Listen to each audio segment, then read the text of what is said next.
everyone, I am Tacit, and welcome to the Gems of War Guild Wars, week 86, day 3. So today, of course, we got ourselves the purple day for Guild Wars. We got the Doomsayer class events, and of course, we'll start on the top with the purple Guild Wars.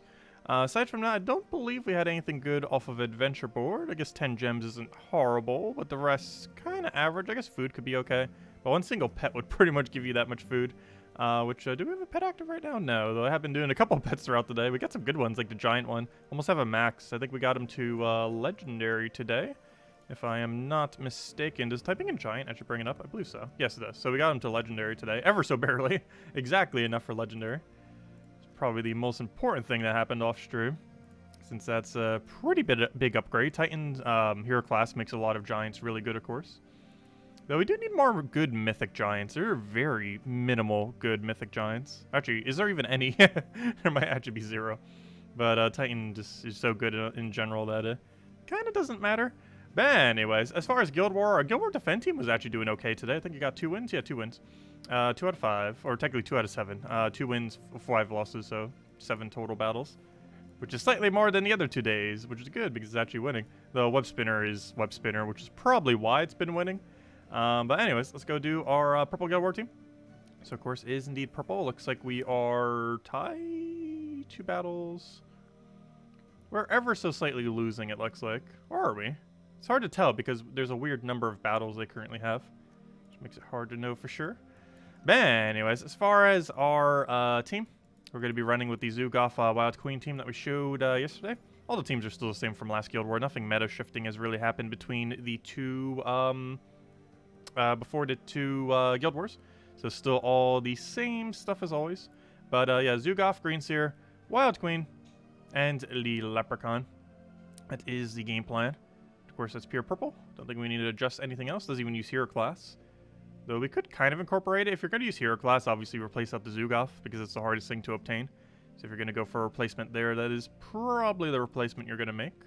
I'm currently running 20%, which is correct. Do we need 8 magic, though? I feel like 2 seasons would do us a little bit better than the 8 magic. Just for that little bit of durability. Theoretically, though, the amount of attack steal she would have would be increased by the magic. However, 61 is pretty much going to down all of them. Well, then again, this is with the magic, though. So it's actually going to be lower otherwise. Let's see. 8 lower of 61 is 53. So you'd have small amount of attack. That would still basically have 0, though. Oh, no. Maybe we do actually keep the magic. It's an extra attack steal, and Seasons, while it has more upfront value, loses value after Wild Queen casts twice, technically. So I think we're actually going to keep the magic for once. That's the only thing it affects, though. Leprechaun Explosions has no points, Zeddicus does literally nothing off of it, and Greenseer also does literally nothing off it, so it's only a Wild Queen that would gain the value from having extra magic, instead of going Seasons.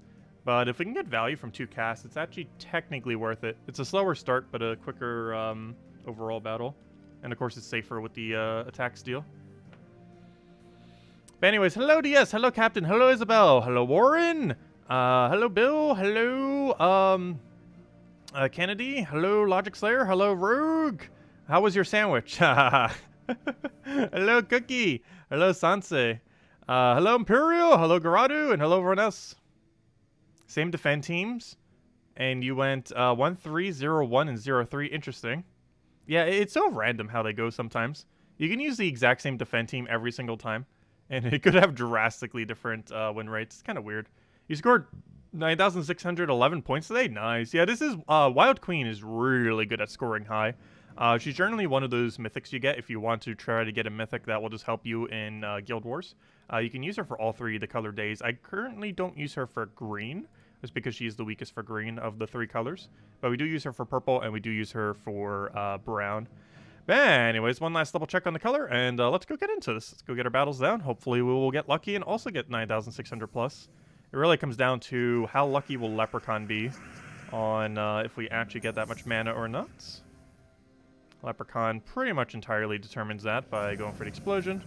And we pretty much just go from there. So we'll go for attack steal. Get that rolling. Go for a Greenseer. Might seem weird that we're getting rid of purple on a pure purple team, but we get so much value that it's still worth doing, surprisingly. We'll go actually steal this just in case. Ooh, that wasn't a good idea. Should have went for the first slot. No! Bad luck there. Super bad luck. Every skull missed. Good old Wild Queen. Well, we're definitely not scoring 9,600. There's even a chance we lose this just because that Wild Queen miss. Which is one of the slight unfortunate things about Wild Queen. You miss once, you just get obliterated. It looks like she missed twice.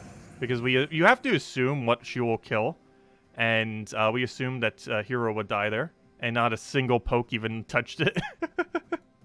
Which made it so it just destroyed us with its attack damage.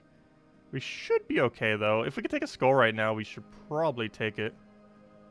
There's no way we're scoring 9,600 now after that. But at least he's already zeroed out. And should be good to go.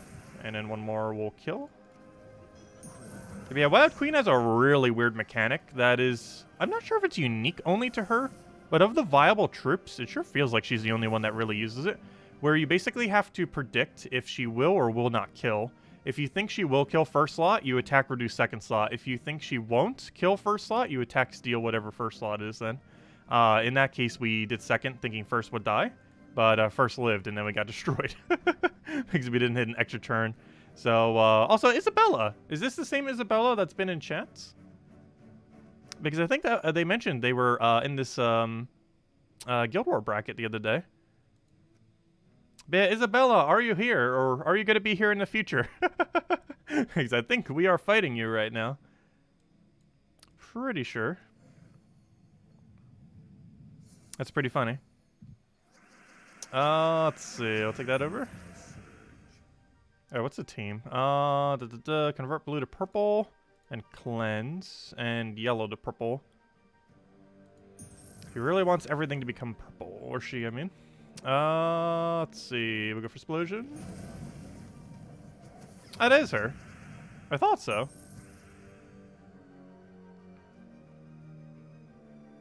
Oh, if she watches the replay. Or she gets here later, we can tell her. Let's see. Blue to purple. Oh, gosh, yellow to purple as well. I don't think we can really counter them. However, do we want to have Greenseer as an option? We can also try Skull Distracting. Purple to yellow is actually seeming really tempting right now. Oh, we get green out of it too. We get everything. I'll go for it. He went for the one that wasn't aligned. Oh wait, or were they both not aligned by that point? Let me go kill the other one before it destroys us. Before we do though, let me grab extra turn. So we take that.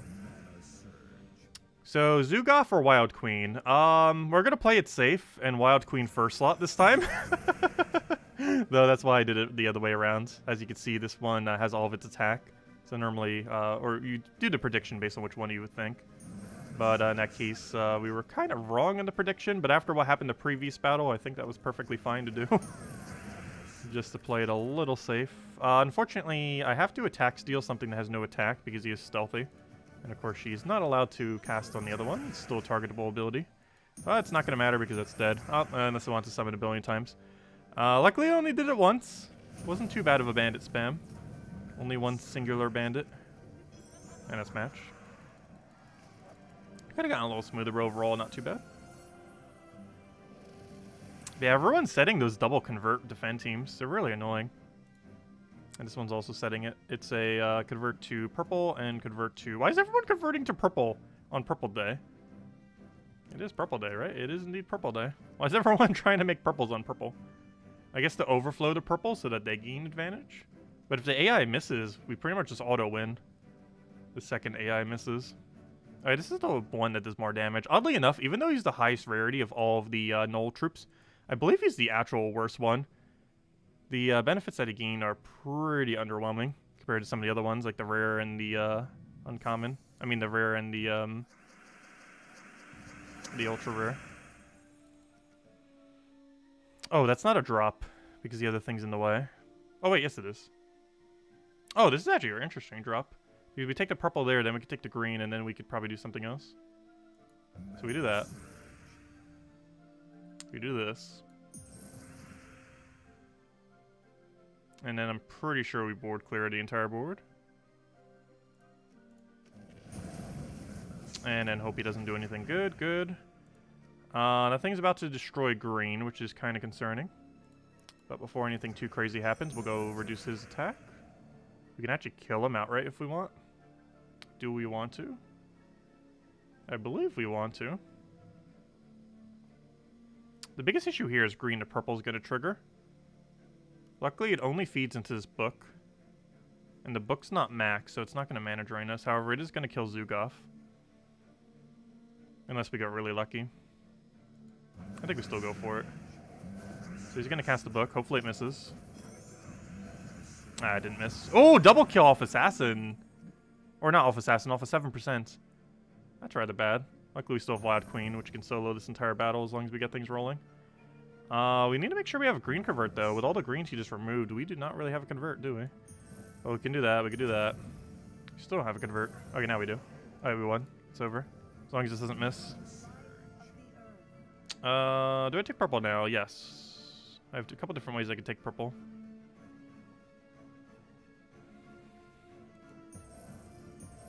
It's not full mana, surprisingly. I don't have any link to purple. I'd be rather surprised. But I guess it's because it assumes the color will get destroyed, as it normally does on a day like this. We weren't able to steal any attack because we had to do it on the thing that had Entangle. This is a little bit of a weird board, because I don't have an extra turn despite all the green on this board. We get so much mana if we do this onto brown, though. To such a degree, I kind of want to do it.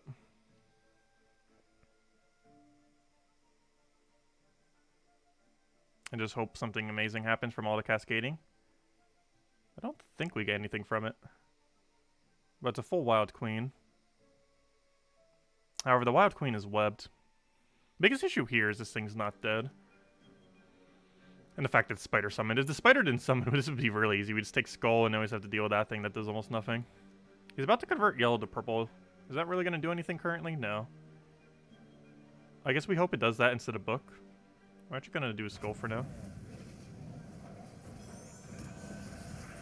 Okay, I think we're good to go. As long as we have an extra turn here. Which somehow I don't think we do. Which is rather surprising.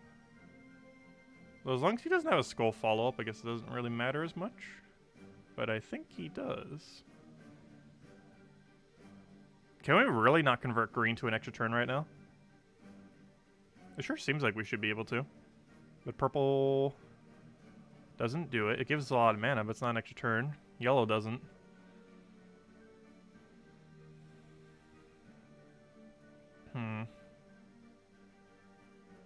I guess we just try for Sky Skull and hope we get lucky.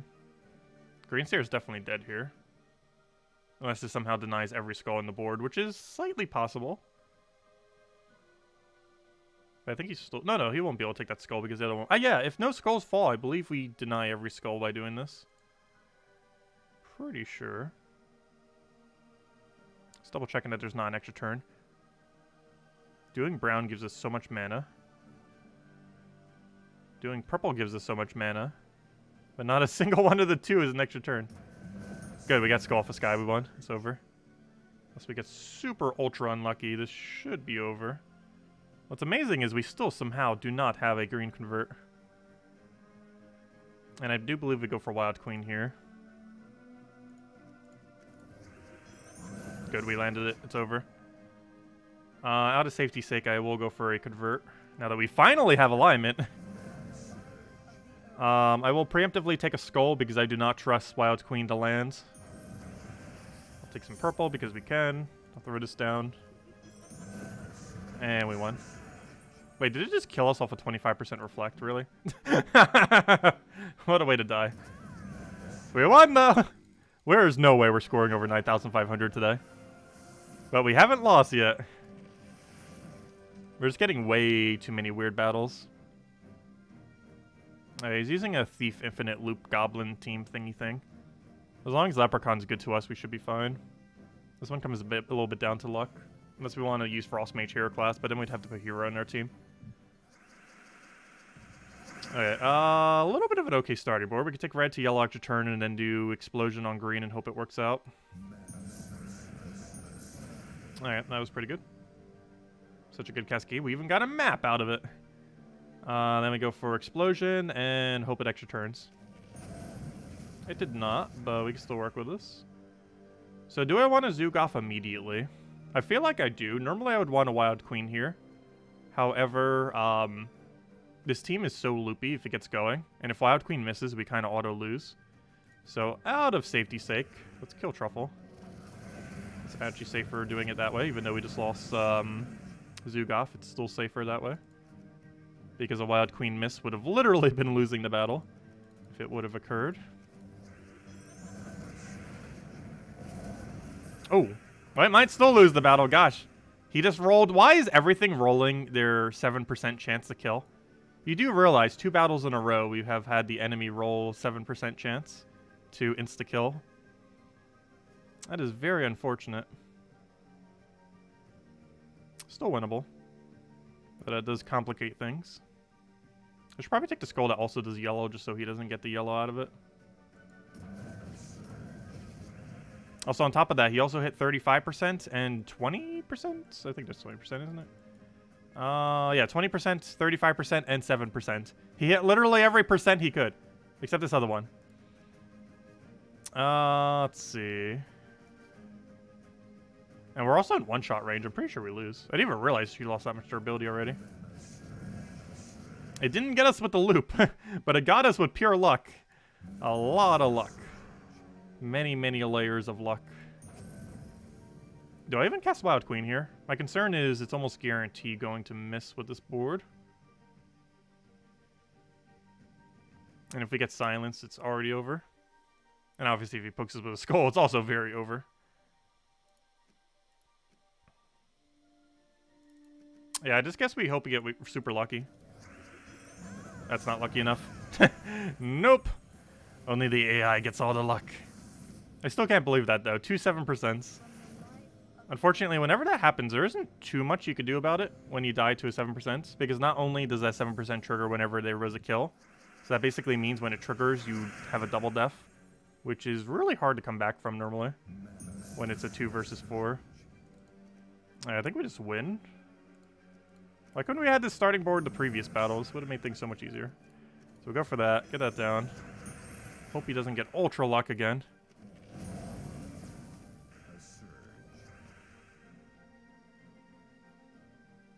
I'm not sure which one's actually better at this moment. So given summon spam, I guess it would have been Truffle.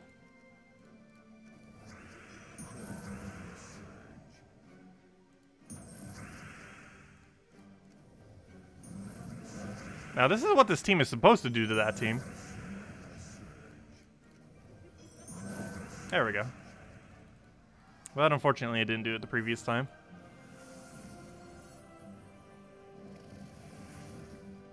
There we go. Very unfortunate. We had some really weird battles. Particularly that second to last one. Very unlucky. He hit the 7%, the 20%, and the 35%. Though the 7% was obviously the main thing that killed us. Yeah, we are ever so slightly behind because someone else just did their battle. So it looks like we're like 7,000 down on them. And they're right in the middle. Yeah, I believe we're kind of in the middle of this bracket. As long as we don't go down by one more, we're in a safe location. As long as we don't make these bottom 3. Which we should be able to, hopefully. We were as high as second earlier when we had all of our battles in. Of course, we do not right now. Anyways. So that's Guild War for today. Hello, Jason! Welcome. Hello, Nightmare. Welcome, welcome. Hello, John. Hello, Staggerly. Let's see. You have a puzzle quest question. You're in chapter 5 and have Eveline and level 3. How do you upgrade her to level 4? There's 2 ways to do so. At the end of chapter 5 in puzzle quest 3, you get a follower that allows you to raise your cap. Alternatively, prior to having that follower, you can also buy 100 food for 50 honor. Honor is basically like glory in Gems of War. You get it from PvP. Though in Gems of War, there's like a billion other locations to get it. But in Puzzle Quest 3, it's only currently available in PvP. And if you do your PvP battles and win them every day, you get glory. And that glory, when you buy the food, as well as the minerals, exceeds your cap. So you can actually go above your cap by doing that. But the main way is to get the follower at the end of Chapter 5. But then prior to then, you can use the glory. Or the honor, I mean. It's annoying that they named it something different in both games. In Gems of... It's the same exact thing, but in Gems of War they call it glory, and in the other game it's called honor. But anyways, where were we? Let's go clear out dailies real quick. Nothing too interesting on them today, but can't really complain about 10 gems. Every little bit helps. Also, what other chat did I miss while focusing on PvP? How are the points calculated? Oh gosh, too many things. But easy breakdown is obviously use 4 of the color. That determines almost all your points. Make sure to use a pure color team. So if it's purple day, make sure to use 4 purples. If it's red, use 4 red, so on and so forth. That's where a good majority of your points come from. The other ways that you get points is accumulating a lot more mana than the enemy, accumulating or doing a lot more damage than the enemy while also not taking as much damage, and winning in as few turns as possible. Doing those combination of things will raise your points. There's also a few other things, like making sure you survive with a team of 4, and a few other things like that. But overall, it's determined almost entirely by using pure color team, winning as quickly as possible, letting the enemy do as little damage to you as possible, and accumulating much more mana than the enemy. And if you do those few things, you will get a pretty high score. Generally over 9,500, if all 3 are done, or all 4 are done effectively. Well, technically all 3, because the 4th one is just use pure color, which is obviously automatic if you're just using a pure color team. I'll throw this down. There are several other factors too. We don't even know like the full breakdown for it, but those are the main ones that it determines the points. They haven't tweaked it for a while. It still scored a little bit weirdly.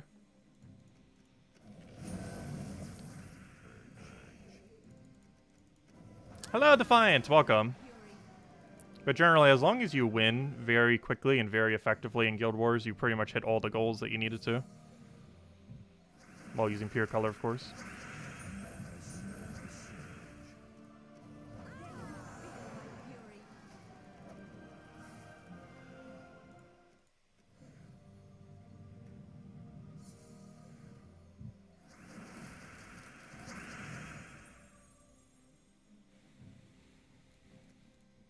Yeah, Queen Beatrix can be pretty annoying. We lost to a team that's kind of like Queen Beatrix. We lost to the Truffle team the one time there. They both have the same premise where they can occasionally just loop like crazy and then auto-win if things go out of hand. Though we didn't really die to the loop when we died. We died more so to pure luck. The enemy just got too much luck too quickly. It's not capable of coming back from it. What team were you referring to, John? I didn't see it. But yeah, we will be doing the class events once we clear out the normal dailies. Because class events, 25 gems. It's not a huge amount, but it adds up. It doesn't take long to do it. Plus, if you still need XP towards the hero classes, it obviously gives some free XP as well. I do not advise spending gems on the class events. It is actually the worst value of any event in the game. So much so, I haven't spent gems on it for like 2 years now. The only reason you would ever spend gems is if you wanted to waste gems to power level a hero class. But that is quite literally the only reason. Well, that and leaderboard, of course. So if you want to make leaderboard on a week where you don't have the class maxed, like I'm pretty sure there might be some people going for Doomsayer because a lot of people probably don't have this maxed because of how useless this hero class is. So some people might be trying to push leaderboard for the free power. Well, not free. It's going to cost thousands upon thousands of gems. But compete for the power orb. Doesn't even seem like there's that much competition. Because they're currently only 5,000 up. These people going for the doubles. And then there's a big gap. Yeah, it doesn't even look like there's that much competition for it. And then again, that's kind of still a lot. 374. It's still a lot of kills. Given that you generally only need, like, if you're doing the free battles, you're literally only killing 20. So I guess that is quite a bit of a difference.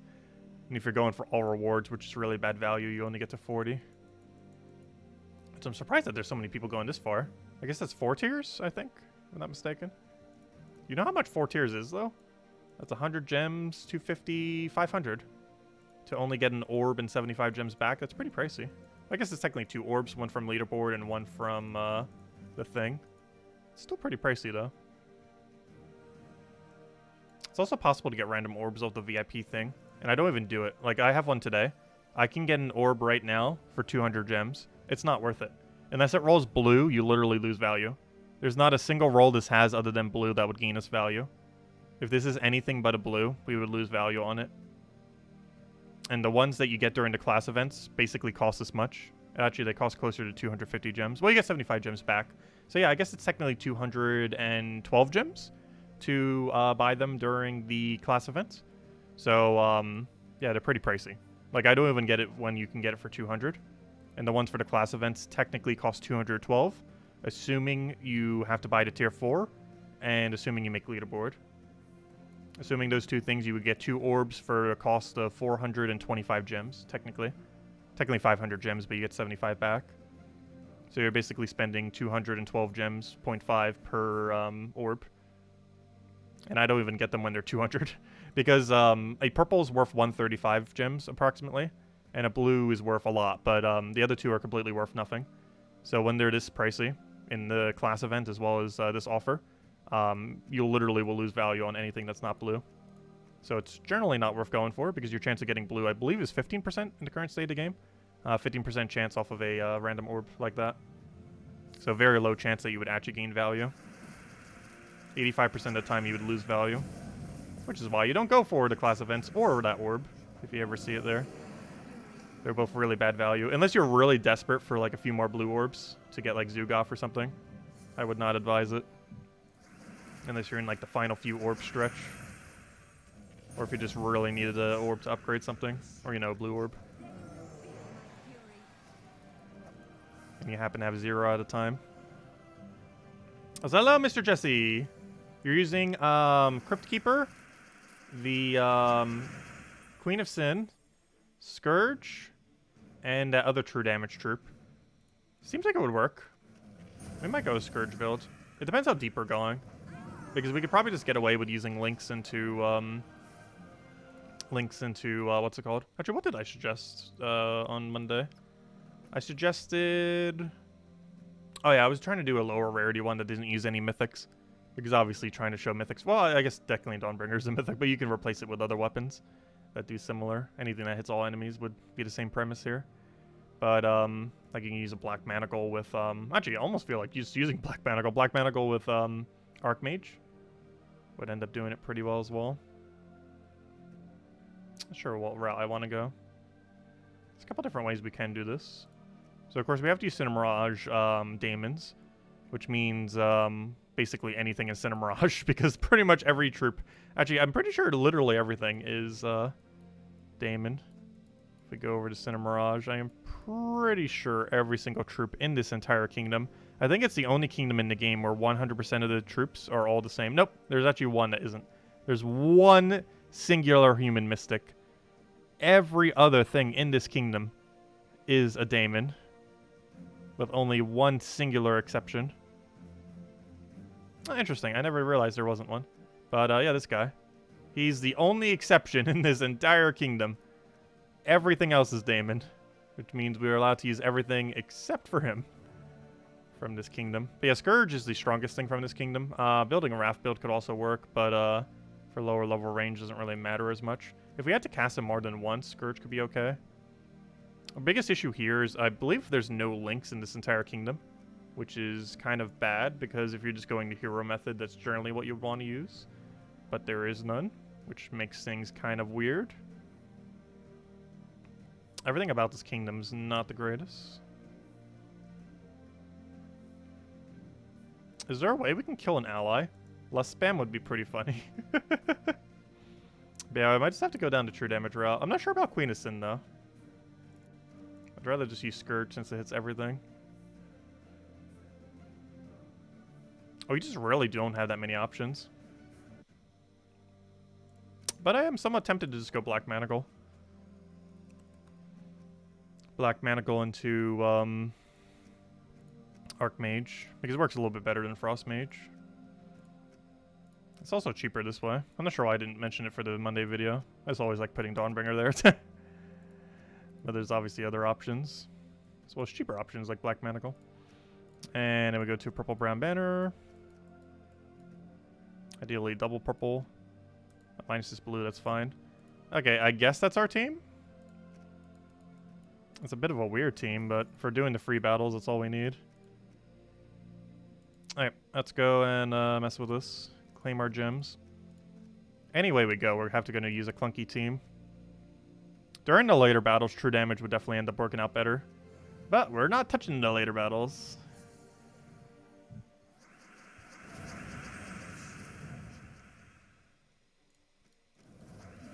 I keep forgetting we can cast Greed. Greed is literally just free gold for these battles. So it's kind of funny because we actually start with like that one effect. That one effect during those things, you're allowed to get 4 explosions. And we're basically starting with 3 explosions right now. Because each one of these does their explosion thing. There's no links in this kingdom, but almost every single one of them has an explosion that start a battle. Which kind of makes up for the fact that they don't have a link. However, links are good because the longer a battle goes, they still get value. They can also chip a certain value into a certain range. Like when you're using like an 11 costs and having a +1 for it's really beneficial and stuff like that. It still gives us mana. It's just not as consistent because it's really random what it ends up doing at the beginning of a battle. So speaking of consistency, where on earth is all of our mana? There we go. Also, this Bogus thing will be pretty good at cleanup. The 100% summon troop. He doesn't have it at this tier, but every tier forward he will have a 100% chance of reviving. Oh, I'll go for Greed. Need to keep remembering to cast that. It's not really too big a deal, but it's a lot of free gold. It'll literally just max our gold every time we click them. I kind of want to take that skull, but this will skill. Unless he's going to find a 5 times yellow, that's perfectly fine. Very unlikely he'll get it. Oh, also, we did get some news last night. While I was playing Pac-Man 99, we did get some news from Salty. In that there's no news on Puzzle Quest 3. The news of no news. Well, we basically just got an official stance that they have no clue when the next patch is. Which means no time soon. Like, maybe next Tuesday at the absolute earliest. So we did get news in that regard. Also, we did get news that the Q&A is still planned. They're going to be doing a Q&A. They actually have not done one for over a year now because of the pandemic. But they're going to be doing the first one in over a year. In, I think it was later this month? Or they're going to try to get it for late this month, early next month. So that's around the corner. I forget the exact date they said now off the top of my head. But it's definitely within the works. They used to do that quite a bit more often, but obviously the pandemic kind of made that not possible for quite some time. But, well, they still could have done it in the video call thing, but they just decided not to. So we haven't had one for like a year and a half now, where they kind of go over like what they're going to be doing for Gems of War in the near future. They're probably going to mention a lot of stuff with Puzzle Quest 3, obviously, since that's about as big as a project of Gems of War now. So, see what they have to mention. It'll also be the first Q&A since Puzzle Quest 3 has been announced.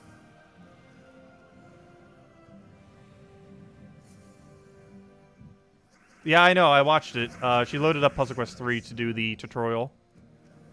And that's literally all she did was the tutorial. I did catch part of her stream. I didn't watch the whole thing, but I did watch the Puzzle Quest 3 part.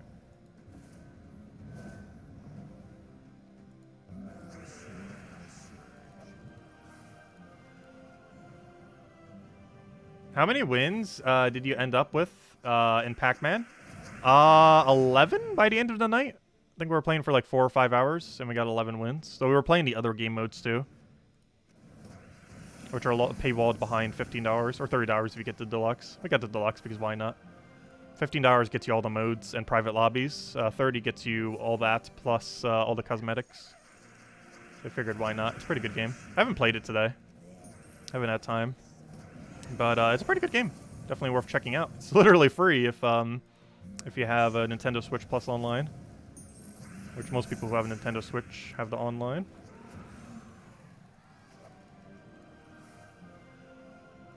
Yeah, it's pretty cool.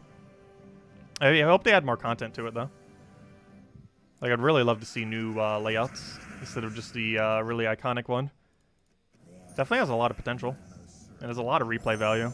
It is a really, really addictive game. The stream I was going to do last night, I initially intended it to only be an hour. I think it was 5 hours long by the end of the stream. Oh no, he's blocking my purple now. That's not nice. How are we supposed to win if we're blocked on purple?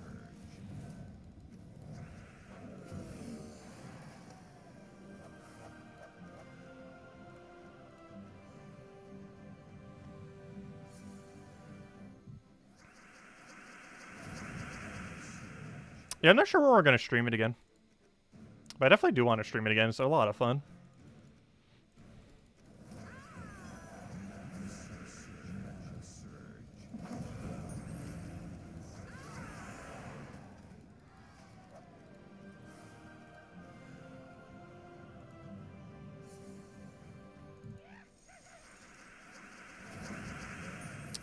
Let's see, I'll take that over. Grab the purple.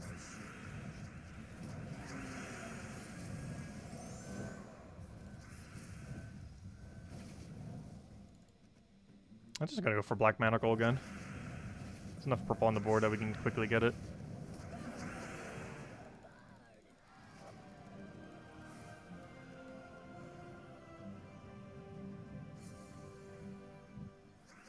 Oh yeah, there was no Fall Guys today because I was sleeping and then I had a bunch of other stuff I needed to do. It kind of ruined my schedule because I was up at like 3, 4 a.m. last night. So it kind of threw off my whole schedule for today because I kind of needed sleep after that. But yeah, I was going to stream the show that's currently in Fall Guys right now. I've been playing it a bit off stream, but we didn't actually stream it. It's pretty fun. It's Slime Climb only. 2 rounds of Slime Climb, then a final of Slime Climb. It's also the first time a non-final has ever been made into a final. Though it's a perfect stage for it. It's also the most popular stage in the entire game, Slime Climb. It's cool that they've made it into like a pseudo-final. I don't think it's an official final that you can ever get, but specifically for that one show, they made it into a final. So hopefully it pops up again. Honestly, it was better than like the Hexagon final, though I do like the Jumping Showdown final a little bit better. The Nice one was okay. Honestly, those are like the best shows whenever they have like a whole like kind of final show where it's like set up around a single final, because it's great practice for the final as well. And since there's no practice mode in the game, it's really good game modes to do so. Let's see, we'll take that over. Grab our red.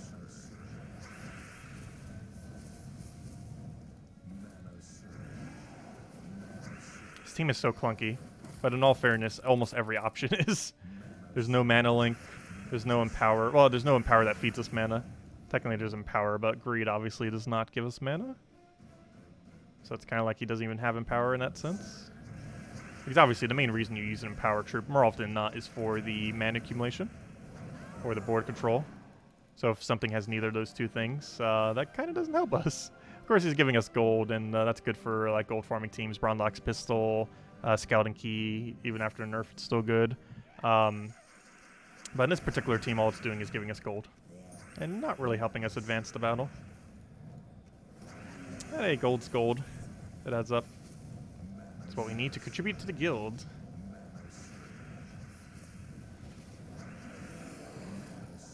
Seeing the Backman stream made you want to get a Switch. Hey, a Switch Pro is probably coming out later this year. It'd be a good time to pick up a Switch once they get the new model out. No official price has been announced yet, though. Nor has the product even been officially announced, but it's almost guaranteed launching before the holiday season this year. Because it seems like their game plan is to launch the year after the new generation, so that everyone this holiday season will buy a Switch instead of the old consoles. Or something along those lines. Because instead of trying to compete with the new consoles last year, they're just doing it the year after. So there's a new thing to get this year. As well as for people who just play both Switch and other consoles, to divide it a little bit more. Because if they tried competing with the other ones, people would have less money and would have to choose if they wanted one or the other. But if they do it the year after, people who bought a PS5 and Xbox One or whatever it's called, I keep forgetting the name of the thing, but people who did that would have the money to also get a Switch, the new Switch. So a really interesting marketing strategy that they're going to be doing with that then. Very interesting choice. Let's see, we'll take that down. But yeah, Switch is a really good console. It's arguably the best console they ever made other than Wii. Let's see, we'll take that over. Take up brown. I definitely didn't get a Switch initially, though. I ended up getting it like a year and a half after. It didn't seem like too enticing initially. But then Smash came out and I was like, I'll finally bite the bullet and just get it already. I'm pretty sure Smash Ultimates the 3 biggest things that sold Switches so far was Smash Ultimate, Animal Crossing, which sold like so many, and I think Monster Hunter Rise, oddly enough, which seems like a weird one, but there's quite a few people who are into the Monster Hunter series, and since Monster Hunter Rise was only on Switch, some people who didn't own a Switch who really likes Monster Hunter ends up getting the Switch. So it actually made surprisingly high numbers of Switch sales. Next biggest one will be whenever they do Mario Kart 9, which I hope they announce soon. We will be playing that like so much if they ever comes out in the near future. Let's see, we'll take that over. What about Zelda? Zelda launched with the console. They haven't really had a big Zelda release, though. The biggest Zelda release that they're going to have that wasn't Breath of the Wild is going to be Breath of the Wild 2. Breath of the Wild 2 is either later this year or next year. The most likely time is as soon as they release a Switch Pro, it's going to be a launch title with it. It's not going to be required to play on it. Like, you can still play it on a normal Switch. But to sell the better graphics, they're probably going to have a good game to do with it. And the most likely game for that will be Breath of the Wild 2. I still haven't played Breath of the Wild 1. However, we will before Breath of the Wild 2 comes out. And we will be streaming both of them. But I'm waiting until closer to Breath of the Wild 2 before doing Breath of the Wild 1. Like, pretty much as soon as it's announced. Like, the month leading up, or literally when it's announced, we'll probably do it somewhere around there. I have the game, I just haven't played it yet. But we will be closer to Breath of the Wild 2 release. So we could basically go straight from Breath of the Wild 1, complete it, and then go straight into Breath of the Wild 2 without having to wait at all, essentially. Or at least very little wait. That is the game plan.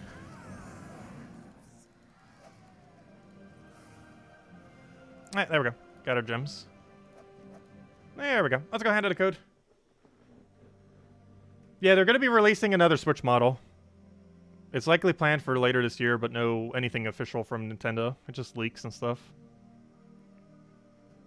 No official price, no official anythings yet. But it's very likely to release later this year with Breath of the Wild 2. All the same games can be played on their normal Switch, though.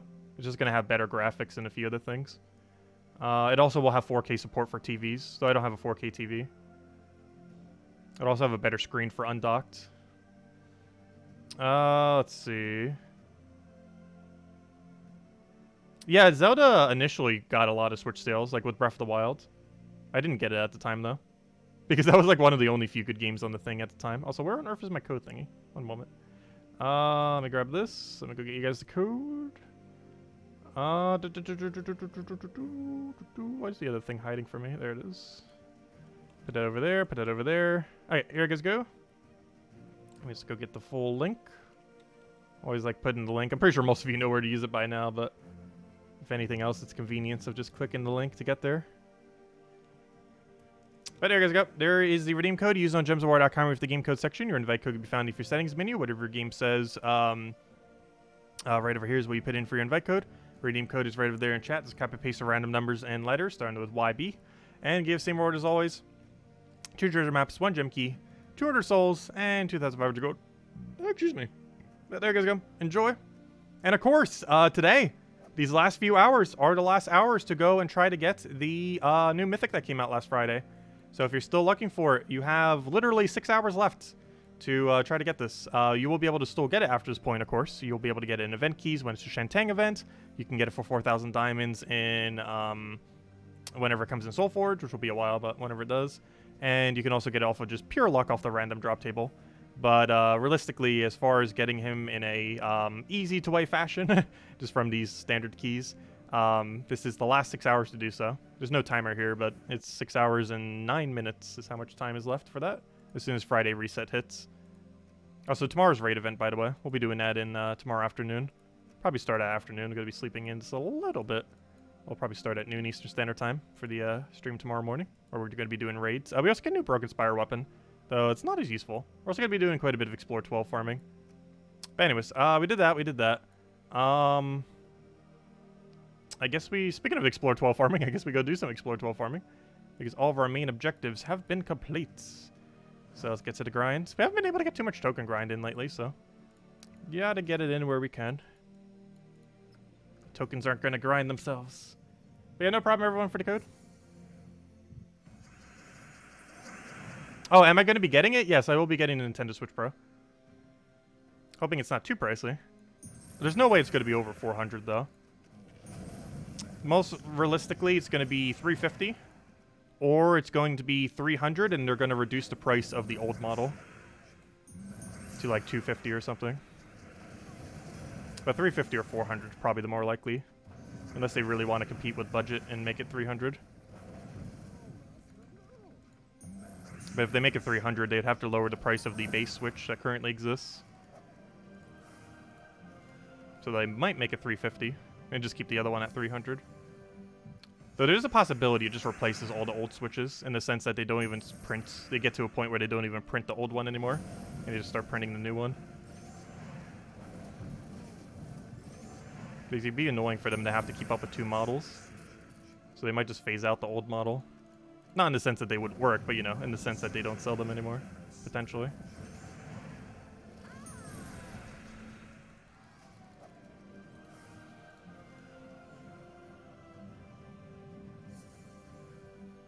You hope they make a pink one. Yeah, that's the only problem whenever they do launch with stuff. They normally don't launch with all, like, the cool custom ones or stuff like that, which makes, like, third-party companies have to make a bunch of wraps and other things. Like, very rarely do they ever have a good selection of colors when they initially launch.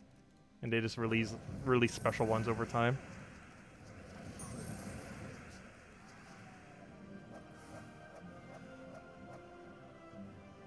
You just got off from your first day of your new job? How was it? Hope it went well. Can you confirm if you get less Guild War points if you do true damage kill? Yes and no. Using true damage does not directly give you less points. What gets you less points is doing less overall damage. So for example, if you're killing an enemy in Guild Wars and you're doing 300 physical damage, you of course did 300 damage to the enemy. But if that same enemy has 150 HP and 150 armor and you killed them with true damage, you effectively did 150 damage, not 300 damage. It still counts as a kill. Like, they both count as a kill. But one counted as 300 damage and the other counted as 150 damage. So when I say true damage lowers your score in Guild Wars, it doesn't necessarily lower your score. It only lowers your score if you take damage. But if you still do substantially more damage than the enemy, then true damage technically does not lower your score in Guild Wars. The problem is, if you're killing things with true damage, you're effectively doing half as much damage to your enemy. So that can potentially lower your score. So it doesn't directly lower your score, but it has the potential to lower your score. And more often than not, it's going to lower your score, because taking almost no damage is generally not possible. You can avoid a lot of damage, but taking absolutely none is very unlikely. And using true damage makes it so less damage on that from them would still result in more points loss. But no, it is still possible with a true damage team to get over 9,600 in Guild Wars. It's less likely, but it is possible. And if the main thing that concerns you is just winning, true damage teams are perfectly fine. I haven't run them for Guild Wars occasionally. Actually, we haven't gotten to the day yet, but one of the Guild War days, we actually currently do run a true damage team. You definitely need to make sure your tank has skull mitigation, though, if you're running a true damage team. 100% your tank needs mitigation. But this is the team that we're running. We have one true damage team for Guild Wars this week. I believe it's Green Day? Yes. Always make sure your front has skull mitigation if you're running true damage, though, in Guild Wars. You need at least 50% score reduction, if not higher. Ideally, like a Gorgolfa for like a brown or yellow day or something. But Ogress is perfectly fine, 50%. And other good options like Forest Troll and stuff like that. Things that kind of can mitigate a lot of damage. But yeah, we run true damage. It's Queen Beatrix into Racking Weaver. And Leprechaun, of course, gets things started. Ogress is the tank. And also mana accumulates.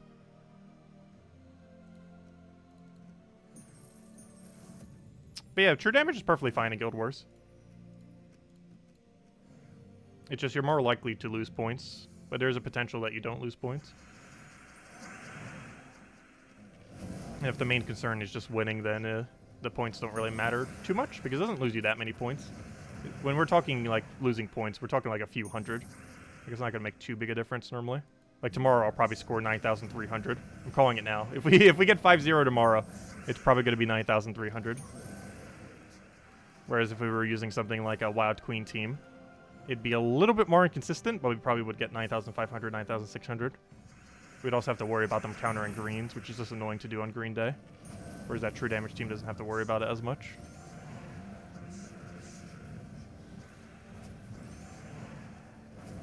Isabel.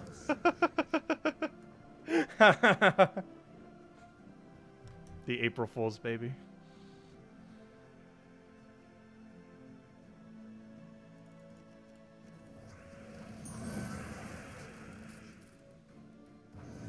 You would still be able to ward. You just have to be more cautious whenever you do.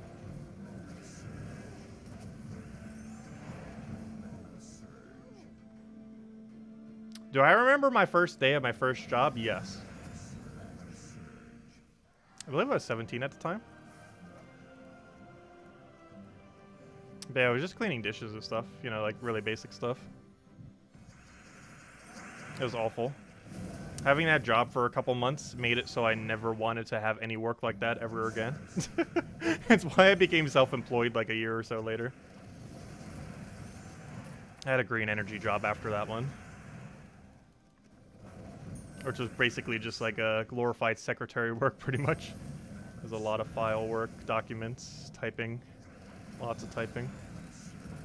Let's see. That was literally easier than the work I had in high school, so it was pretty free money. It was quite literally easier than my high school work at the time. Or, you know, the high school homework.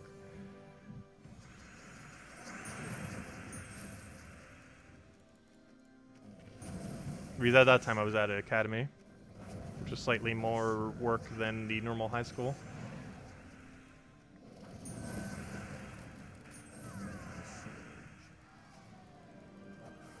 And then by 19, I became fully self-employed. And have never had a job since. Between flea marketing and other stuff, YouTube, freelance writing.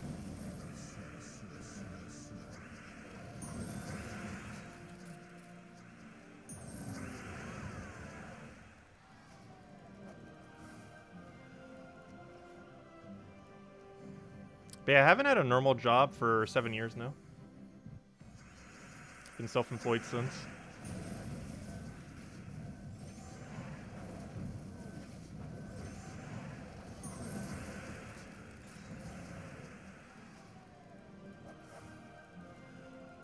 Hey, Nanu, nice. Now can we get a Nisha? That's exactly what we're looking for.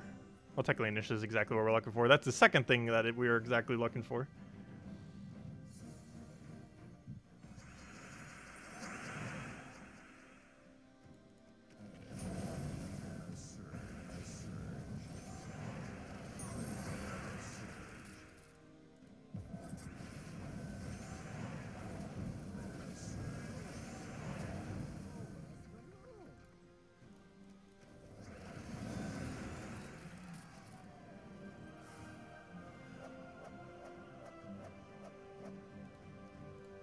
Defiant.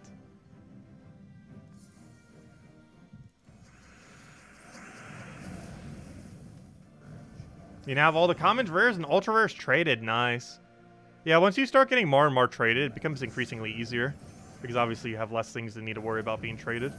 And eventually, of course, you reach a point where you have everything traded.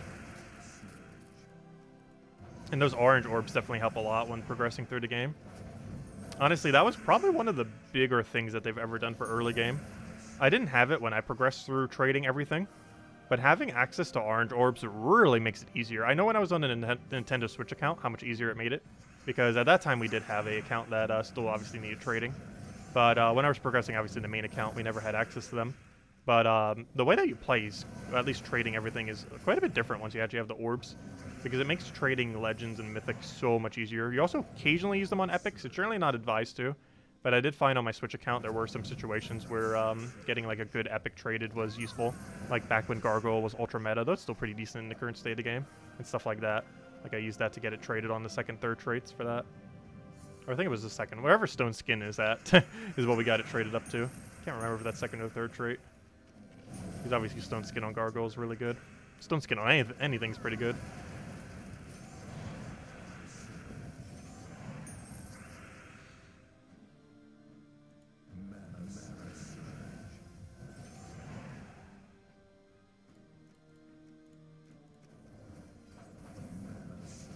What team am I using? For what? Like right now? Or for something specifically? Right now we're using Flamerefer, which is an old event weapon, but if you don't have it, you can use Urskea Crown. Followed by Thrall, Zugoff, and Leprechaun. Unfortunately, there is no replacement for Zugoff in this team, as the team is built around Zugoff. But basically, it's a quick kill explorer team.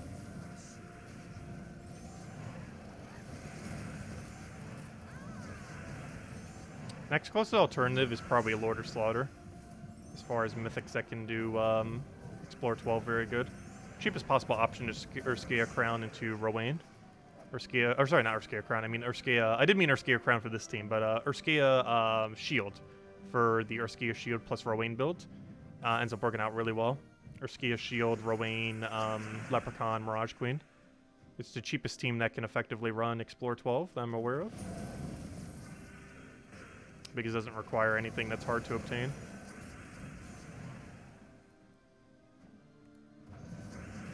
I was hoping for a skull off the sky there. But Zugoff works too. How do you get Zugoff? Zugoff is one of the hardest troops to obtain in the entire game, unfortunately. Normally it takes about a year, if not more, of playing the game. And it's obtained from having 8 power orbs. 8 power orbs you obtain mostly from upgrading all your other orbs, particularly blues, into power orbs, and then you need 8 of them. And 8 of them are used to craft Zugoff. It is the second hardest troop in the entire game to obtain, with the absolute hardest currently being Enraged Karandera, which requires pretty much the same exact requirement as Zugoff, except with the additional requirement of also having Enraged Heart, which is a small chance drop off of vault keys. But they're both currently the hardest 2 troops in the entire game to get. Substantially harder than every other option. And we're probably getting a third one within the next couple of months. Hopefully it's better than Enraged Karandera, though, because Enraged Karandera is so useless. It's so useless, the non-Enraged Karandera is better than the Enraged Karandera. It is that bad. Yeah, Tesla works pretty good for pretty much everything. She's one of those legends that is so absurdly good as a newer player that it is actually worth crafting in Soulforge. There's a very, very small list. Honestly, the list is so small, I think it's only Tesla and Dragon Soul are arguably the only 2 legends potentially worth getting. Well, then there's Yagway, Queen of Tanya. I guess there's a few more than that.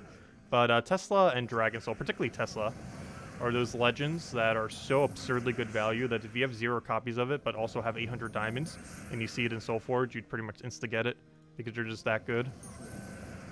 Yeah, Tesla's pretty insane when progressing through the game, as well as later in the game. She scales through the entire thing due to how she boost ratios. But, yeah, Tesla is absolutely amazing. Oh yeah, if you're level 66, you definitely want to try going the Rowan build. So to build the Rowan build, you need to find a Leprechaun. You probably have him laying around. Get him fully traded. Really great troop. One of the best 10 in the entire game, and he's only ultra rare. You get him randomly from Glory Keys, Gem Keys, when you open them. But it requires Leprechaun, Urskea Shield. Urskea Shield you get from completing out the Urskea questline. And then you use the Sentinel Hero class. And then once you have 250 wins while using the Sentinel Hero class, you get a free Urskea Shield. So it's pretty easy to get. Could technically be done in a day, but normally takes closer to a week, unless you play a lot in a given day, to end up getting Urskea Shield. As far as the rest of the components, Mirage Queen is obtained from the Sea of Sorrows Underworld faction. So if you go to the Sea of Sorrows faction in the Underworld, once you have the kingdoms unlocked for it, you can unlock that place, and then you can use your Chaos Shards there. He has, I believe, a several % chance of dropping every single time you throw 20 Chaos Shards there. And that's mostly to give 50% mana start to the team. And then the only other component you need is Rowan, which is literally free from completing out the questline of Forest of Thorns, which is this kingdom right here. Which, if you have Underworld unlocked, you probably would have already done by then.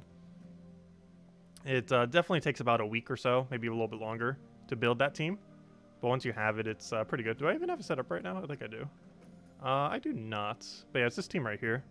It's Rowan, which is free from Forest of Thorns. Urskea Shield, which is free from 250 wins on Sentinel Hero class, which is from Urskea, of course. Mirage Queen, which is the hardest thing to get. But you throw Chaos Shards at the faction of Sunken Fleets, and also get it fully traded, because the final trait's what you need, the 50% elemental start. And Leprechaun. And it's ran with the banner of, where is it?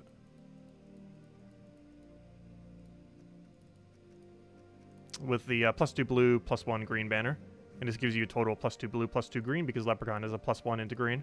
So you get +2 for both the 2 colors that Rowan needs. So that both a 4 times and a 5 times match gives her full mana. And then boom, there you go. And this can win Explore 12. It can do quite a few things, actually. It's probably one of the strongest teams that use nothing that's hard to obtain. And can be built within a week from almost any account. Though it could take a little bit longer. It depends, because the main thing that is probably going to take the longest is normally getting Mirage Queen. Between Mirage Queen and the Traits Fort is definitely what's the longest aspect. It's not required, but it definitely helps speed up the team a little bit. Starting with half mana instead of 20% or 0%.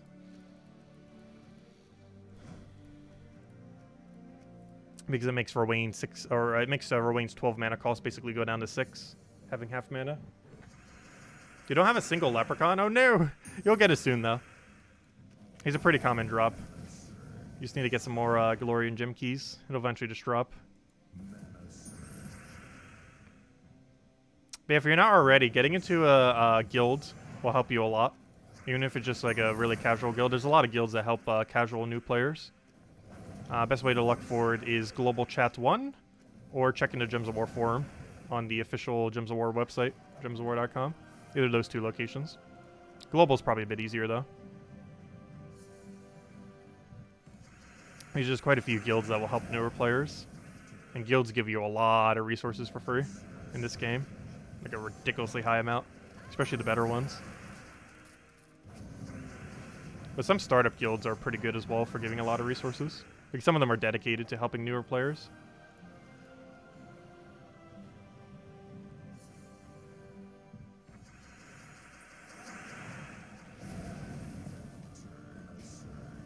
Tea or lemonade? Definitely tea. Actually, I have tea right here. I didn't even open it from earlier. Pure Leaf Raspberry Iced Tea. It is amazing.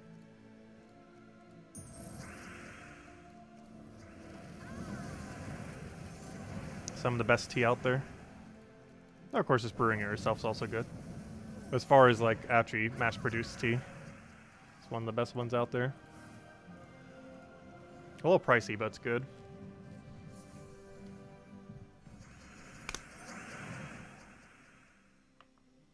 I don't drink alcohol or anything, so I can splurge a little bit on standard drinks.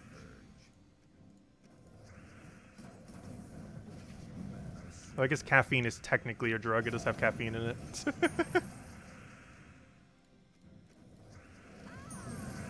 Let's see. Take that over. I wonder if there's ever any country that's going to make caffeine illegal. I highly doubt it, because Coca-Cola, Pepsi, and other gigantic companies would, like, never let them. But, I'm really curious to see if there will ever be a country that will make caffeine illegal.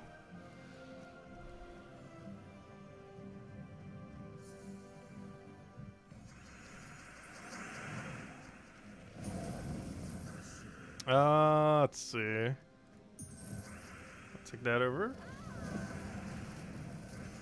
So next fast food choice, I'm not sure. I still have a gift card for Burger King I need to finish out. But I've been trying to eat a lot less fast food, so I haven't used it. Only that one video.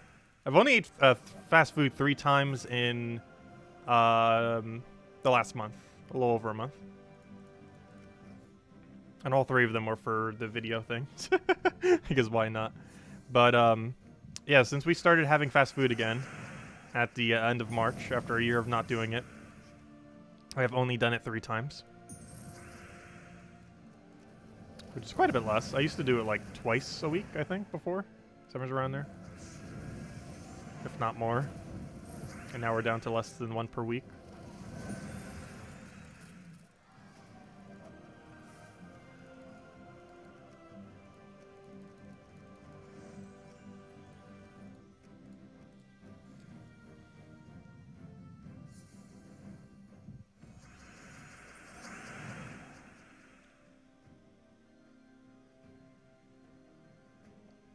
I should eat Popeyes next.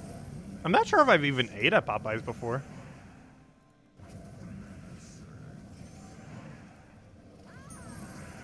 You know what place I haven't ate at for a very long time? Because of the whole year thing? McDonald's. So, what do you guys think? McDonald's fries. Are they the best fries ever or the worst? I always hear such a high contrast on it. Like, some people absolutely despise their fries, and then other people find them to be, like, the best ever. I'm definitely in the category that they're pretty solid. Not the best fries I've ever had, but as far as fast food fries, they are really high up there. But some people absolutely despise them.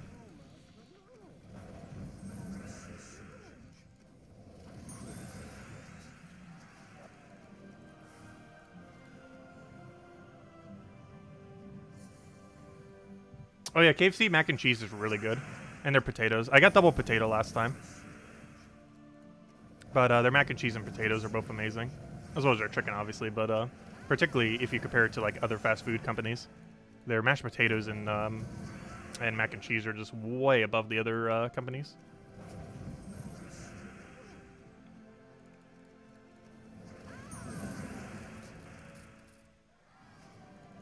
We will be making a fast food tier list. It started as a joke, but we will be cycling through like all the fast food places very slowly over the course of the rest of this year. And we will make a fast food tier list by the end of this year. After having not had fast food for an entire year. And then going on a slow fast food tour. Just to make sure I don't make a habit out of it again. Let's see. I'll take that over.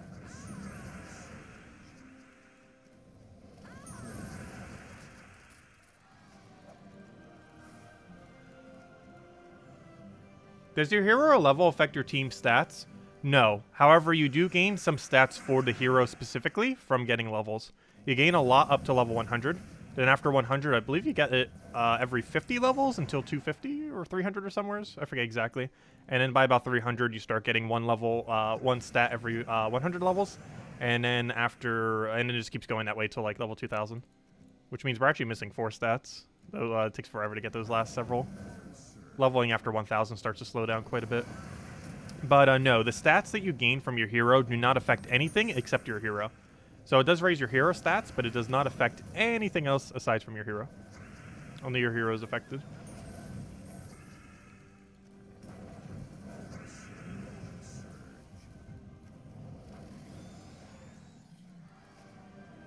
How do you get Honor in Puzzle Quest 3?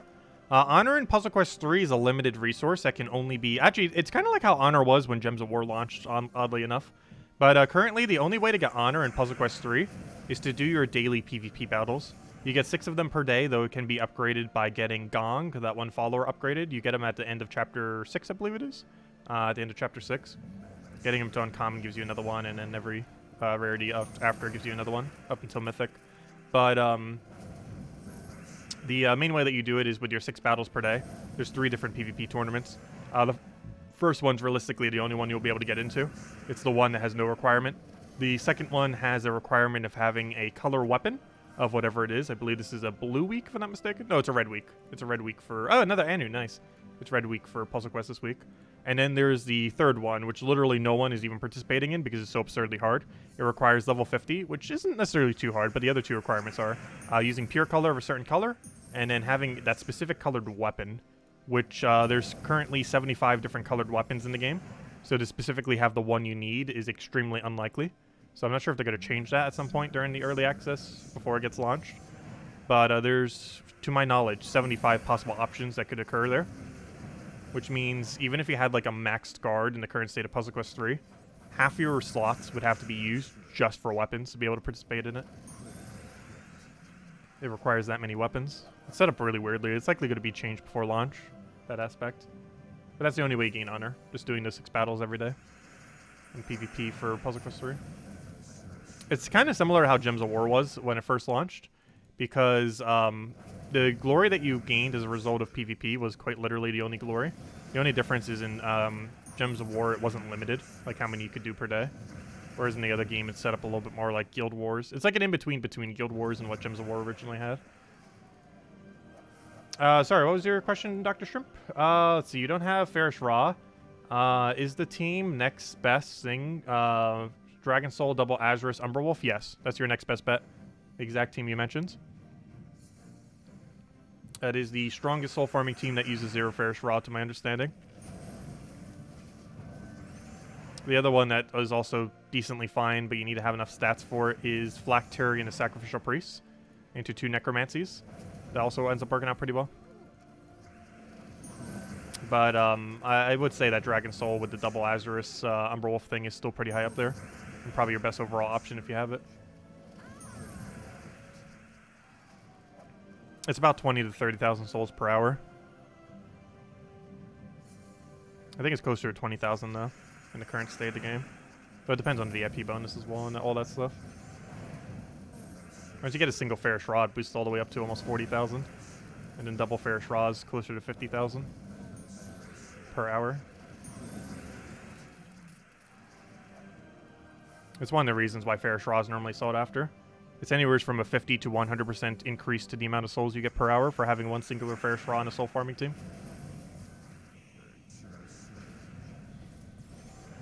And double Fairish Raws literally more than double the rate that you would be getting with 0 Fairish Raws.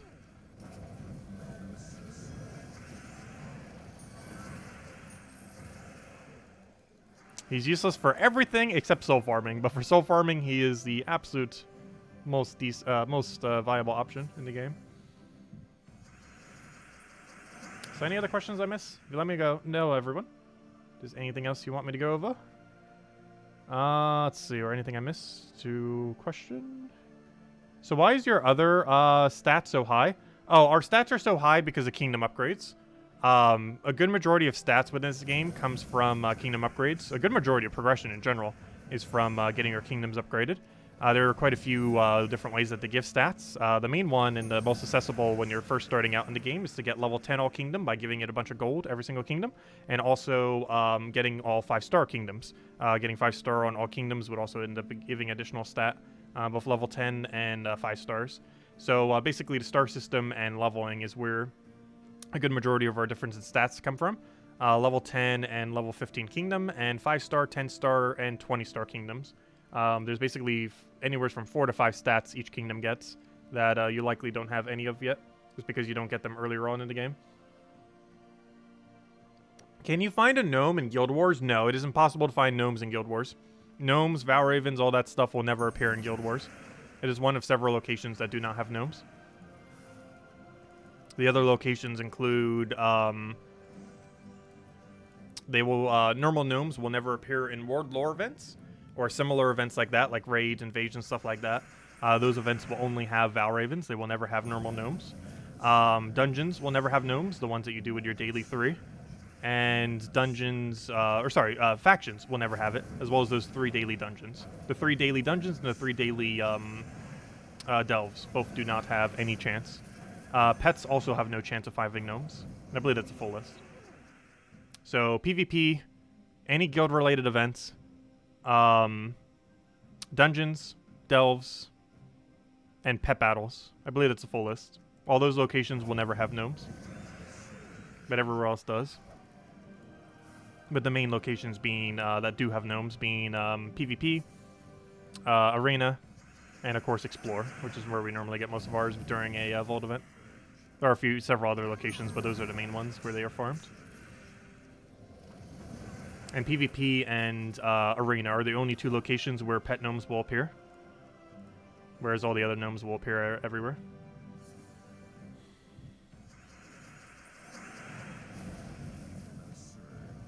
You know, everywhere that I mentioned. Let's see, let's take that over. Not literally everywhere.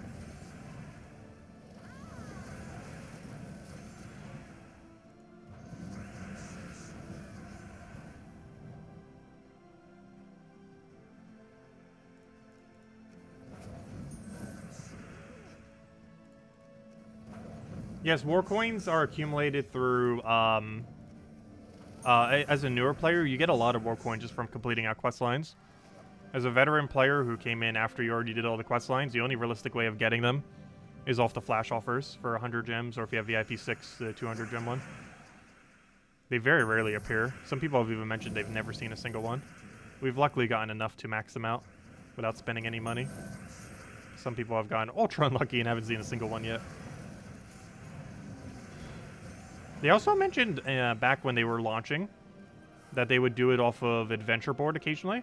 However, we have yet to see war coins a single time on Adventure Board. Not once have they appeared on an adventure board.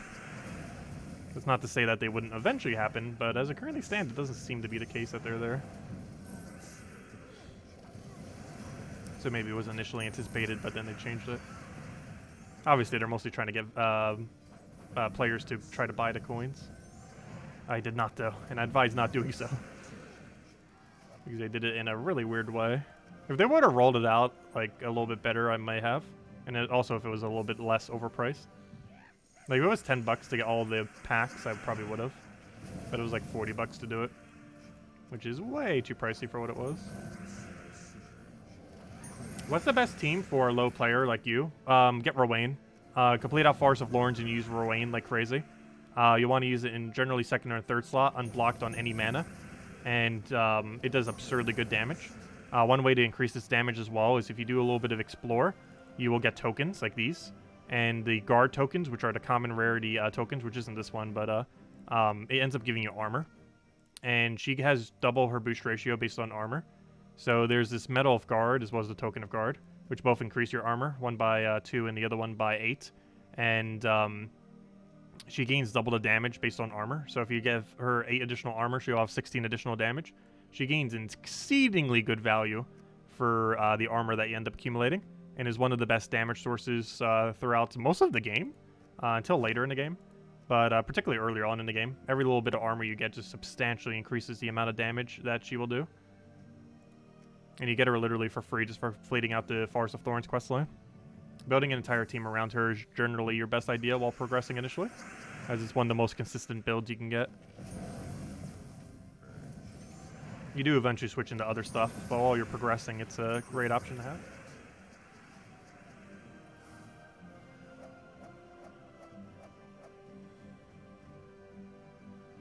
Do I like Imagine Dragons? I haven't been following any of their stuff lately. I listened to a little bit of their stuff in high school. But, no, I don't really listen to most of their stuff. I don't really listen to music in general, so... There's not much music I really listen to. Like, at all.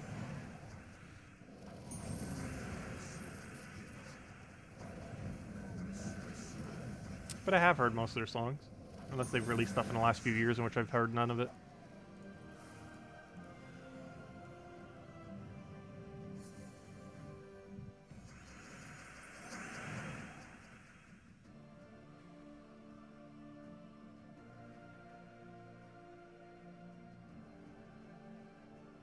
The main difference that might have made us me get slightly more souls is we do have VIP 6 or VIP 7. I can't remember these days, and you do gain slightly more resource gains from having higher VIP. So there's a good chance that the higher VIP is what caused the soul difference.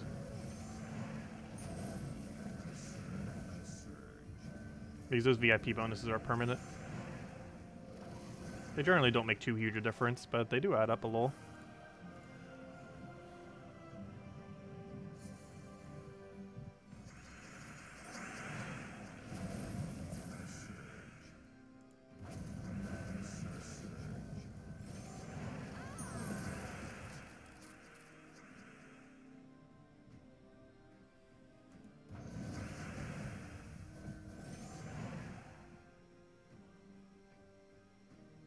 Defiant, you challenged me to a Pac-Man 99 private game. You know what we're gonna do?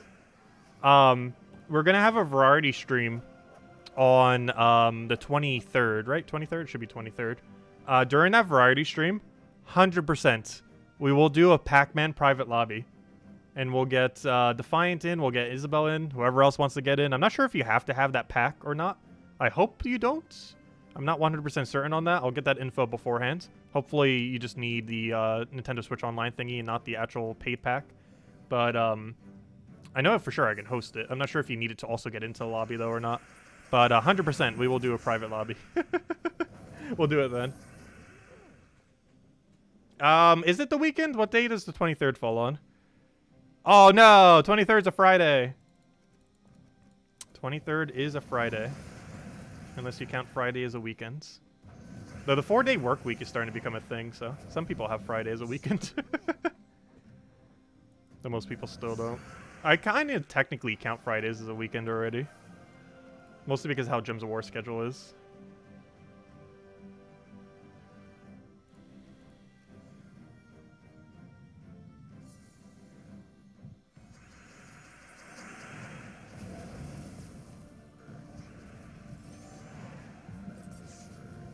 Let's see.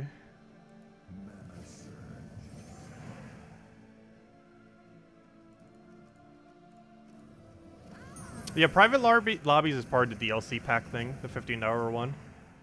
However, I'm not sure if you can join a private lobby without it. I need to find out that information later. Because there's a possibility you can't even join private lobbies without it, which is kind of bad if they have it that way. But I guess they got to make money off it somehow. It is a free game after all.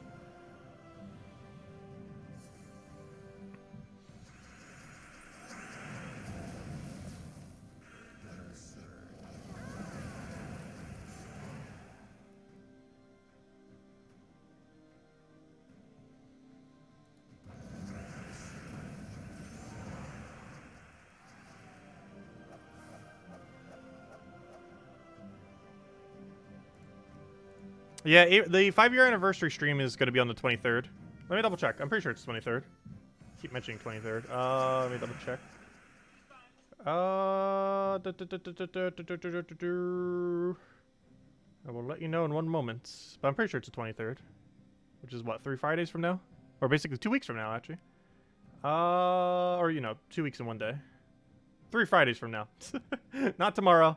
Not the Friday after that. But the Friday after that. Let's see.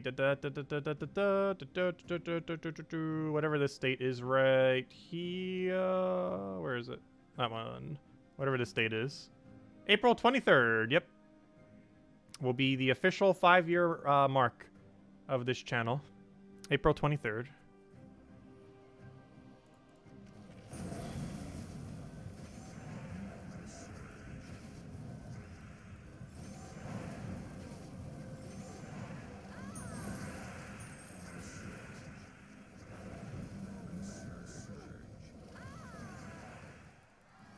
Any tips for an absolute newbie? You have no memory on this game, or how this game works anymore, so might as well consider myself totally new.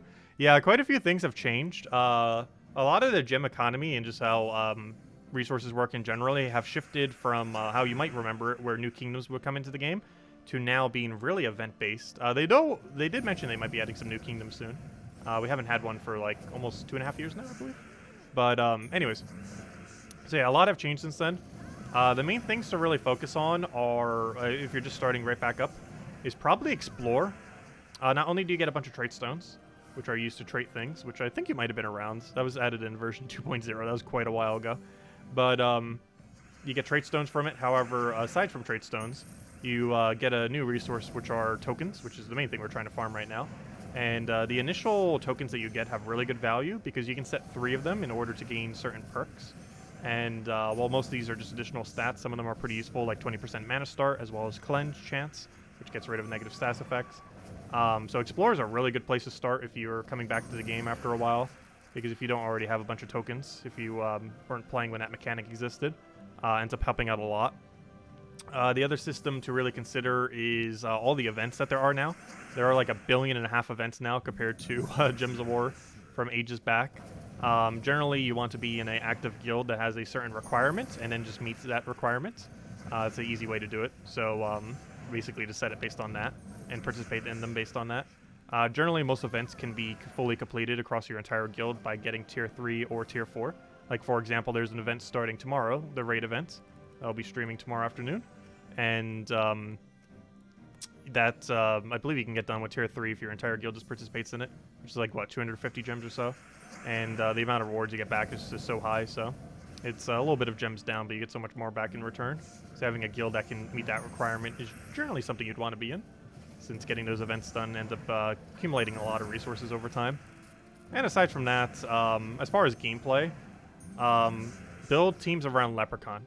Go open Keystone, you get Leprechaun, and just build around it and mess around with that. He is absurdly strong and has been for like 3 years now. I highly advise building like literally everything you want to test around Leprechaun because he just gives you so much mana initially. He is empowered into a Grin Link, which is insanely good because he gets a bunch of explosion. He's one of the 10 best troops in the game, and arguably the best mana accumulating troop in the entire game. At least for starting up your team. Makes things so much easier and quicker. If you have any specific questions, also let me know.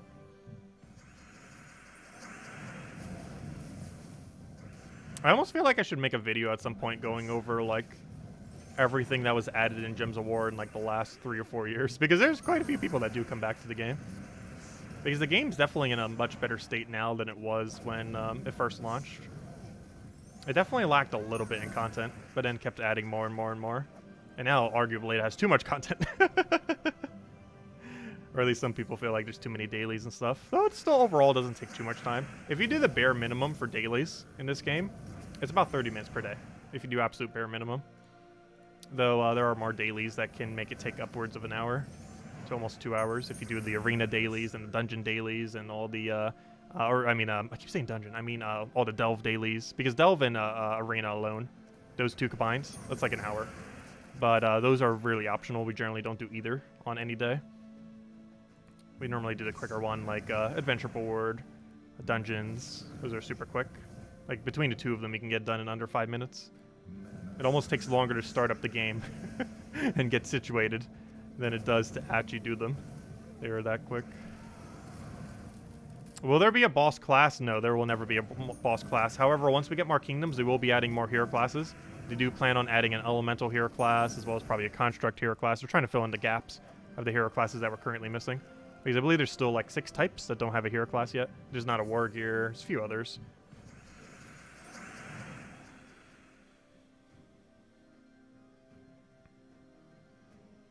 Oh yeah, there's a lot of change. It's better just to take it in slowly because this game has ended up getting a lot of content over time. Most of it you don't really need to know. But if you ever don't know what to do with a resource, it's better to just not use it and just kind of wait until you kind of know. Because there's a couple resources that are kind of weird to use. Kind of like deeds and stuff like that. Which are the main way of upgrading kingdoms beyond level 15. Because the game doesn't fully explain it that well. A couple of them.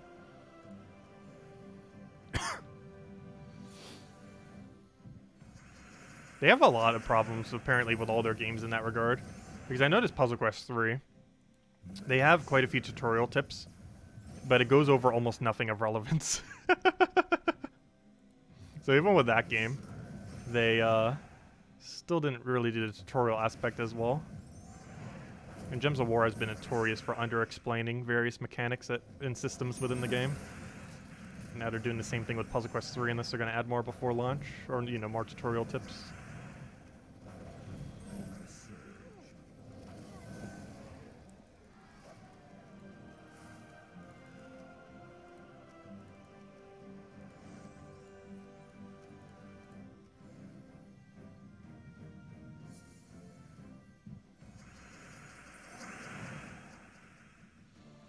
We played for like 60 hours back in the day, but you don't remember getting any mythics for some reason. Mythics didn't come in until about 2 years into the game.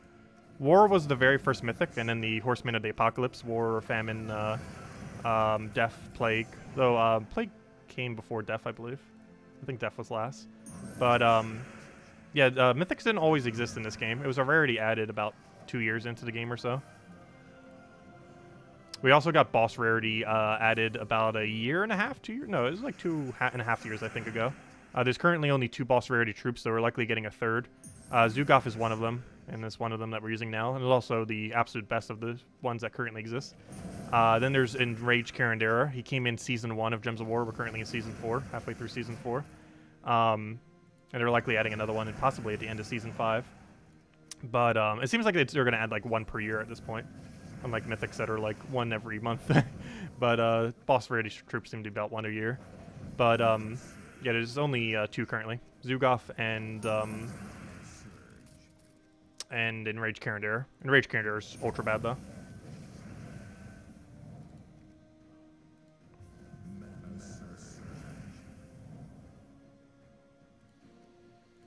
We don't use Zugov on every Guild War day. Oh, you're asking what's a red Guild War team without Zugov? Yagway Queen Titania combo is pretty strong. Yagway Queen Titania with 2 other options. Normally Hero being one of those 2 options. How you want to build it really depends on what you have. But if I didn't have Zugoff, Yagoi, Queen Titania combos is likely what I would be using for Red Guild War.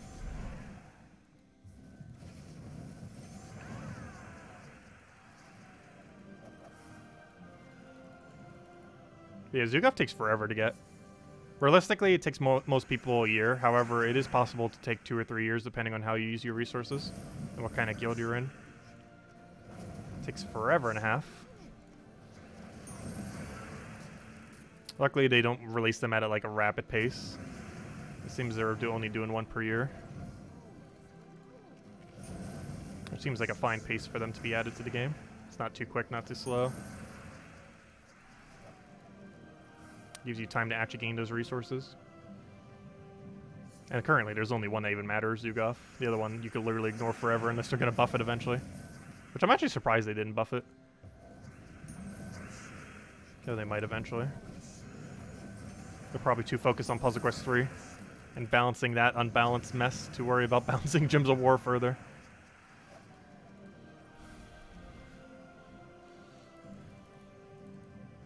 But they will do another balance patch. The most recent balance patch was a couple months ago, actually. We had it for Christmas Day, if I'm not mistaken. The 25th had a rebalance patch. However, we have yet to have one since then. And lately, they've only been doing like 1 or 2 per year. Personally, feel like they need a rebalance patch every few months. But they've been doing it quite a bit slower than that.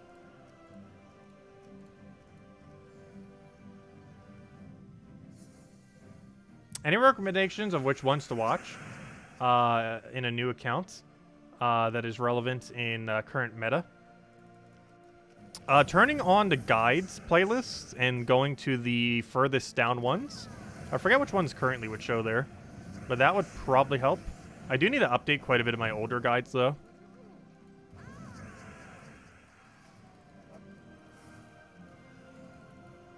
But every Monday video, we always go over all the stuff that's going over every single week. Obviously, we stream every single day at 8 p.m. Eastern Standard Time the game.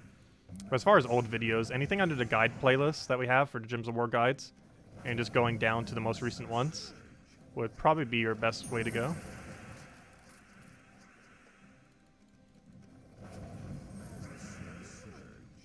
Though I definitely need to go make more newer player guides. Because a lot of my newer player guides, I think, are a couple years old at this point.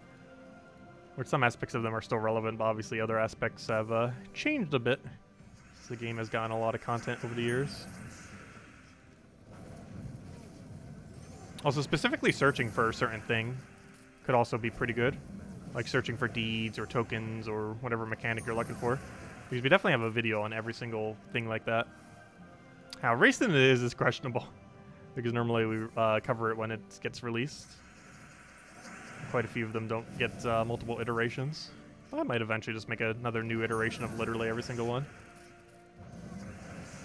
The only problem with some of them is they become outdated very quickly. Like if we do one for hero classes, it'll be outdated in 1 year. Because they're going to be adding more hero classes and possibly rebalancing quite a few of them once they start adding more. It's always the big concern. There have definitely been a couple times where we've made a guide, and then like literally a few weeks later, it's like, oh yeah, they did something that makes some of this irrelevant now. Not completely irrelevant, but you know, like some aspects not exactly the same as they were before. Not literally irrelevant, but you know, they change up enough that some of the aspects are different.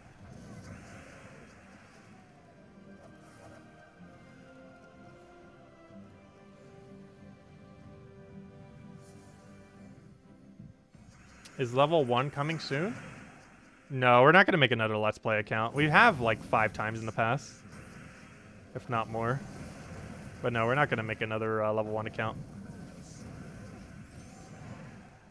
Puzzle Quest 3 will be our level 1 account. Once it launches, we'll be starting with Paladin at level 1. We'll still have all of our gear and stuff just so we don't have to grind like forever. Otherwise, the storyline would literally take like probably a month by the time they fully rebalance it. But we'll have all of our gear, so we'll still be doing like a new hero class, but we'll have enough gear that we won't get paywall blocked at any point.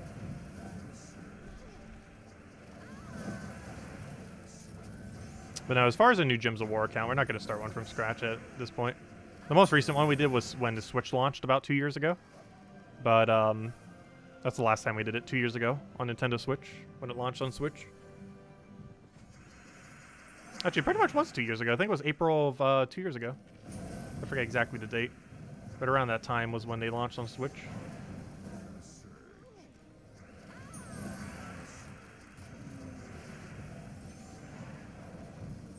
I wonder what the leaderboards on Switch look like these days.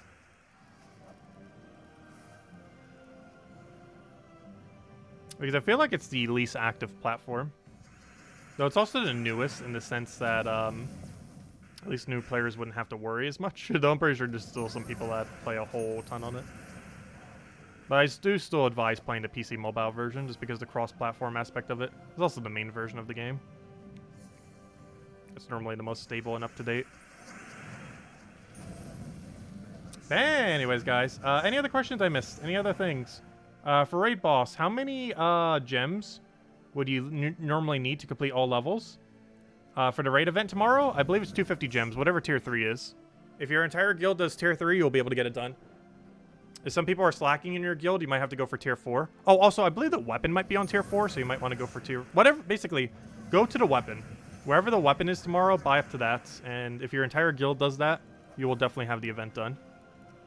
Because we're getting a Broken Spire weapon. It's one of those kind of standard ones that they've been releasing a lot of lately. Where it creates boost based on a certain thing. And then it creates up to 2 different gems based on that. It's just a Broken Spire version of it. I believe it's like red and yellow for Broken Spire. Maybe red and brown or something. But it's an okay weapon. Not going to be ultra meta, but still worth getting for the completion's sake. And you're probably going to have to throw almost that many gems to get the event done anyway. So might as well get a free weapon out of it.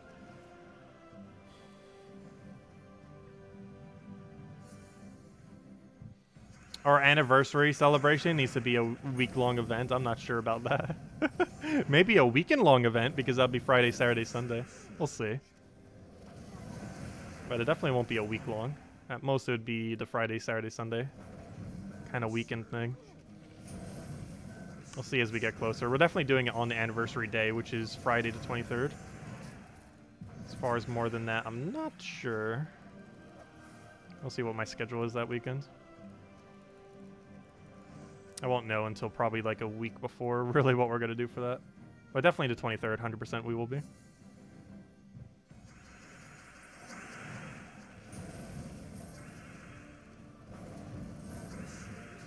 Oh, you said weekend? Oh, I thought you said week. I misread it. But yeah, any other questions, anyone? Let me know about anything. Otherwise, we'll be wrapping up for now. We'll be streaming again tomorrow, same time as always, 8 p.m. Eastern Standard Time, 2 hours prior to now tomorrow, as we do every single night. We'll be doing the next Guild War and all that. I'll also be streaming tomorrow afternoon. I'll be starting at noon Eastern Standard Time, and we're going to be doing the raid event, going over teams for that, as well as just destroying it. It's a pretty short event, but we'll also be just farming a little bit for probably token grinding and stuff. Gotta get those tokens in where we can. I'll definitely have the time to during that stream. It's gonna be a pretty chill stream, because most of that stuff's pretty easy to do while reading chat.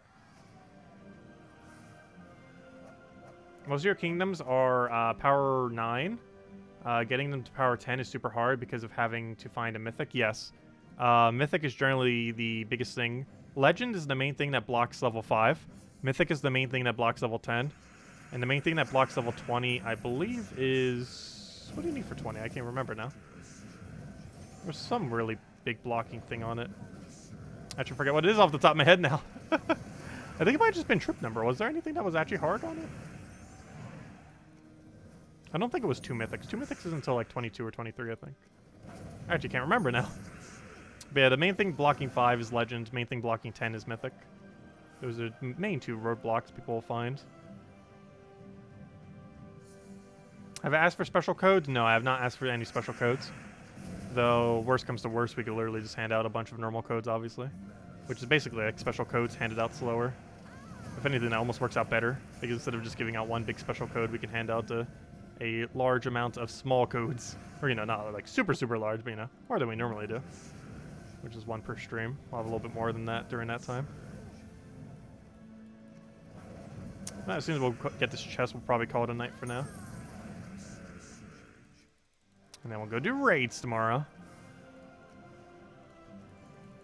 Let's end it at this battle. Oh no, we're not getting a chest from this battle. Oh, well, we'll still end it here.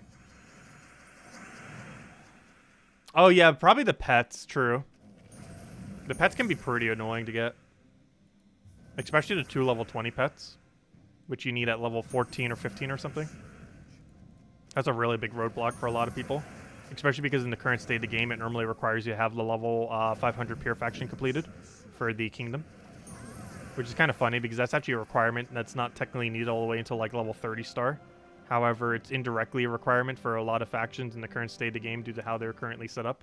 Because there's only 2 pets that you could viably get, and one of them would have to be the faction pet, so it's kind of weird how it is. I still find that really funny, because at like star level 14, I believe it is, or 15, you need 2 level 20 pets, yet that basically requires the pure faction for it in the current state of the game. Yet one of the requirements for like level 29 or 30 star kingdom is to have the 2,500 renown for the faction. Yet most people would have had it by like 14 or 15 stars. Yet it's a requirement all the way down at like 29 or 30 stars. It's kind of funny. Man, anyways, guys, I'm going to be heading out for now. As I mentioned, we'll be back 2 hours prior to now tomorrow, 8 p.m. Eastern Standard Time, as we do absolutely every single night. Going over Gems of War stuff. We'll be doing Guild Wars tomorrow and all that.